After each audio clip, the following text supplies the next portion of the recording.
ये ड्रॉप क्या कहता है? कल के एपिसोड में हमने आपको इशारा किया था, आप समझे भी थे, कमेंट्स भी आए, लेकिन ये ड्रॉप और भी खतरनाक है और इसने एकदम क्लियर कट सेट कर दिया है वॉर 2 की टोन को। नमस्कार, मेरा नाम है मनीष शर्मा और आप देख रहे हैं जनगण मन रिएक्ट्स। कल हमने आपसे चर्चा की थी कि भैया तेलुगु वर्जन तो पूरी तरह फ्लॉप हो गया है। हालांकि कई कमेंट्स में तेलुगु भाषी थे जो अब भी बता रहे हैं कि ब्लॉकबस्टर है। भाई मुझे कोई एक जना ये समझाओ तो सही कि तेलुगु के अंदर वॉर 2 ब्लॉकबस्टर कैसे है।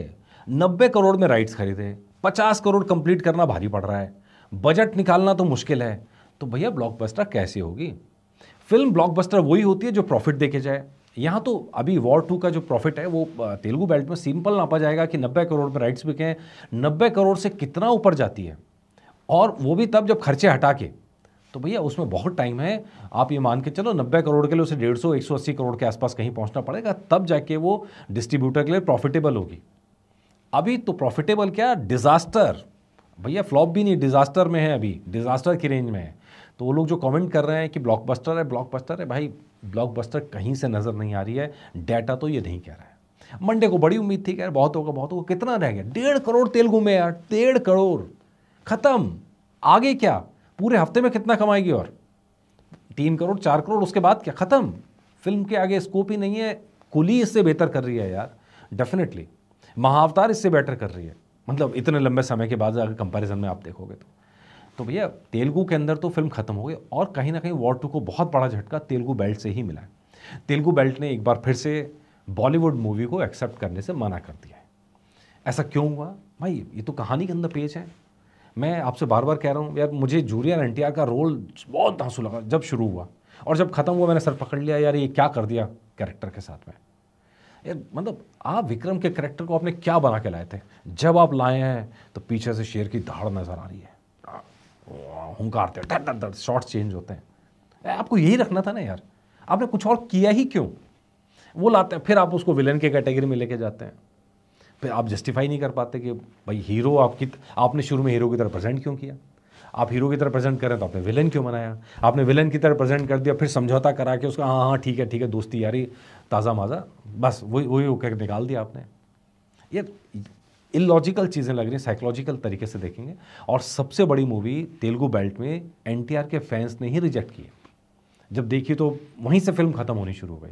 आप डाटा देखो यार, डाटा आप देखेंगे तो आप मतलब सर पकड़ लेंगे। 25 12 7.5 7.5 धड़, मतलब यार ये कोई फिल्म के कलेक्शन का डाटा है। तेलुगु के अंदर डिजास्टर, डेफिनेटली डिजास्टर। अब सवाल है कि हिंदी में नाक बचा पाएगी कि नहीं बचा पाएगी। देखिए हमारा एकदम सिंपल फंडा है, जेजीएम मीटर पे हम लेके आते हैं। अभी मैं इसके सैटेलाइट राइट ओटी राइट्स पता कर रहा हूँ और उसके बाद हम इस पे तय करेंगे। लेकिन हिंदी के अंदर जब इसकी कैलकुलेशन होगी तो आप एक चीज़ समझ लें, 90 करोड़ का प्रॉफिट तो नहीं कहूँगा, इनकम तो ऑलरेडी बुक कर चुकी है। उसके अलावा जो दूसरी चीज़ है वो 150 करोड़ के आसपास का, यहाँ पर देख लीजिए तो 75 करोड़ इसमें से आ गए। तो मतलब 160 170 करोड़ फिल्म ऑलरेडी ले चुकी है। वर्ल्ड वाइड मिला देंगे तो जाके 170 180 190, मतलब इस रेंज में 200 के नीचे इतना फिल्म ने कलेक्ट कर लिया है। अगर सैटेलाइट राइट्स इस फिल्म के अच्छे बिकते हैं तो फिल्म अब भी प्रॉफिटेबल हो सकती है सैटेलाइट राइट ओटीटी राइट्स के बेस पे। लेकिन ये तो प्रोड्यूसर के ऊपर है कि वो खोलते हैं कि नहीं खोलते हैं अपने पत्ते, भाई कितने में हुआ कितने में नहीं हुआ। म्यूज़िक राइट्स में तो आपको मालूम है म्यूज़िक का इस फिल्म का ज़्यादा कुछ था नहीं, वॉर के मुकाबले तो कहीं नहीं टिक रही है म्यूज़िक के मामले में।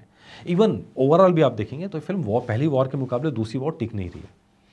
तो खैर मेरा अपना एनालिसिस है, बाकी आप लोग बताइएगा।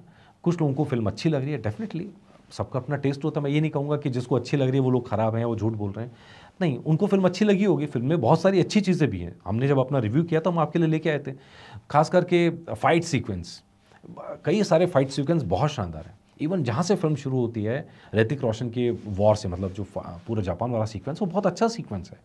इसी तरह फिल्म के अंदर बीच बीच में अच्छे टुकड़े हैं, लेकिन ओवरऑल कहानी प्लॉट में डूब गई। आप ये कहेंगे एनटीआर की एक्टिंग बुरी है, नहीं है, अच्छी एक्टिंग है।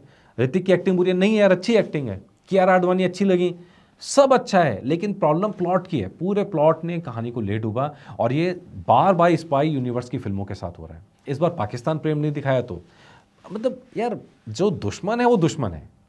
पूरे स्पाई यूनिवर्स की दिक्कत ये है कि दोस्त को दुश्मन बनाना है, दुश्मन को दोस्त बनाना है, इसी सब में उलझ के रह जाते हैं। और ये बेवजह नहीं है कि भैया इसके ऊपर आईएसआई प्रेमी होने का आरोप लग जाता है स्पाई यूनिवर्स की फिल्मों पे। इस वाली पे नहीं लगा डेफिनेटली।